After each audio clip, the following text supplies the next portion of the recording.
Body body on camera যেগুলি আছে ওগুলি কিন্তু কন্টিনিউয়াস অন থাকবে। আপনারা কে কি কোথায় করতেছেন না করতেছেন দেখুন, রেকর্ডেড হবেন না আপনারা দয়া করে। অনেক কিছু বলে ফেললাম, বলে গেলাম, তারপরেও আমি ডিসি সাহেবদেরকে বলি, আমি এখানে সামনে যে আমাদের ইয়েদেরকে দেখতেছি যে গ্রাম পুলিশ বাহিনীদেরকে, প্লিজ তাদেরকে কাজে লাগান। ওনারা কিন্তু গ্রামে গ্রামে যান, গ্রামে গ্রামে উদ্যান বৈঠক করতে পারেন। আমরা করতেছি, ধর্মীয় ইয়েদের নেতৃবৃন্দের সাথে কথা বলতেছি, আপনারা নিজেরাও ধর্মীয় নেতৃবৃন্দের সাথে কথা বলতেছেন। ডাক্তার সাহেবরা আছেন, ডাক্তার সাহেবরা তাদের মতো করে বিয়ে করতেছেন। বা উদ্বুদ্ধ করুন, শুধু আমাদের ভোটারদেরকে উদ্বুদ্ধ করুন। তারা ইভেন তার নিজস্ব ভোটটা, পার্লামেন্টারি ভোটটা দেওয়ার সময় নিজের মনে করে দেবেন। কেন? সে একই পরিবারে দুই জায়গায় দুই ভোট পড়তে পারে, একই পরিবারে 3 জায়গায় 3 ভোট পড়তে পারে, এটা স্বাভাবিক। এটাই হচ্ছে ডেমোক্রেটিক প্রসেস এবং এটাই হচ্ছে আমাদের নিরপেক্ষতা। এবং এই নিরপেক্ষতা এবং ডেমোক্রেটিক প্রসেস শুধু রাস্তাঘাটে এখানে ওখানে করলে হবে না, এবং নিজেদের পরিবারের ভিতরেও ডেমোক্রেটিক প্রসেস থাকতে হবে। আমি সব সময় একটা জিনিস বলি, আমরা একটা দেশ, চীন নামক একটা দেশকে আমরা সব সময় মনে করি is a communist country. But আমি আপনাদেরকে বলি 5,500 যে কমিউনিস্ট পার্টির যে মেম্বাররা আছে তাদের যে তারা যেভাবে ভোট দেয়, এটা এত ডেমোক্রেটিক, পৃথিবীতে কোথাও এইরকম ডেমোক্রেটিক প্রসেসে ভোট হয় না। আপনারা হয়তো পড়ে থাকবেন, জেনে থাকবেন।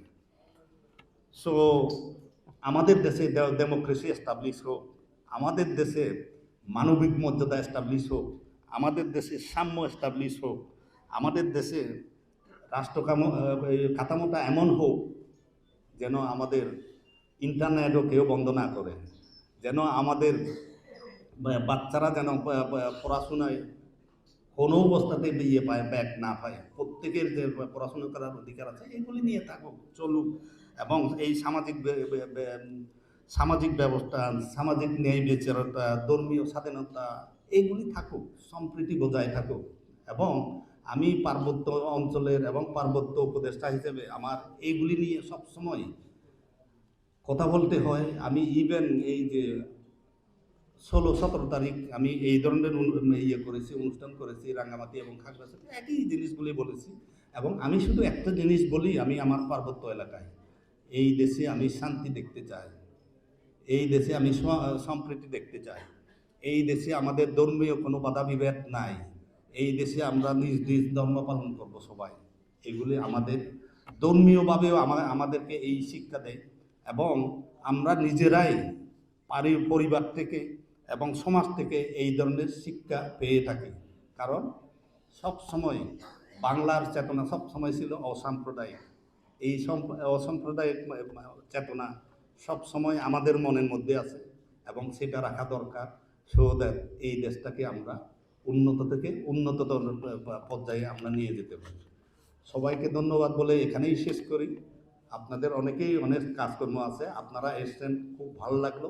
তবে পরিশেষেই আমি শুধু এখন বলি থ্যাংক ইউ রিটার্নিং অফিসার সাহেব, আমাকে এখানে করার জন্য। এখানে মঞ্চে যারা উপবিষ্ট আছেন, সামনে যারা উপবিষ্ট আছেন, প্রেস এবং সাংবাদিক বন্ধুরা, সিকিউরিটির লোকজন, এবং ওখানে আমি দেখতেছি যে আমাদের গার্লস গাইড টাইপের কিছু আছে, সবাইকে আমি ধন্যবাদ দিই যে আপনারা এখানে এসছেন, কষ্ট করে এসছেন। এটা আপনাদের গণভোট, এটা আপনাদের ভোট, নিজেদের মতো করে দেবেন। আপনাদের সুরক্ষা প্রশাসন দেবেই দেবে। আর ডিসি সাহেব সাহেব কিন্তু একটা জিনিস ইঙ্গিত করে বলেছিলেন, তাও আমি একটু খোলসা করে বলি।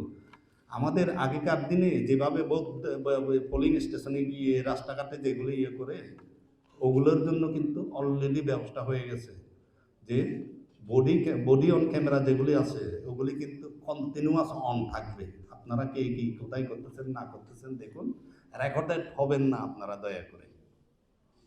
রেকর্ডেড হলে মানে আপনারা নিজেরাই অসুবিধায় পড়বেন। এই বলে শেষ করি। আপনারা সবাই ভালো থাকুন। আসসালামু আলাইকুম।